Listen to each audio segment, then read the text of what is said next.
பாஜக ஒண்ணு சேராது அப்படின்னு சொல்லி பலமுறை அண்ணாமலை பேசியிருக்காரு. இப்ப அண்ணாமலையே லைட்டா தலைமை முடிவெடுக்கப்பட்டு ஒரு சாஃப்ட் காரணம் பண்றாரு. அப்ப கிட்டத்தட்ட அண்ணாமலை ஒத்து வந்து விட்டாரா? அண்ணாமலை எடப்பாடி போர் மீண்டும் தொடங்காதா? மானமுள்ள அண்ணாமலை அன்றிலிருந்து கூட்டணி கட்சி தலைவராக எடப்பாடி பழனிசாமி எப்பொழுதும் நான் ஏற்றுக்கொண்டது கிடையாது. உருவாகிறதா அப்படிங்கிற கேள்விதான் இன்னைக்கு எழுது. உள்துறை அமைச்சரை சந்திக்கிறதாவும் சொல்றாங்க.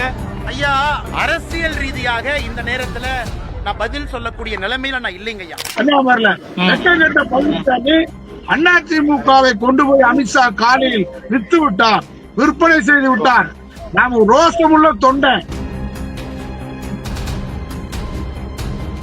கட்சியில நீ போய் ஒரு நிர்வாகியை சந்திக்க போற அமித்ஷா கேட்டா தமிழ் மகன் உச்சன் ஏன் வரக்கூடாது இருக்காங்க.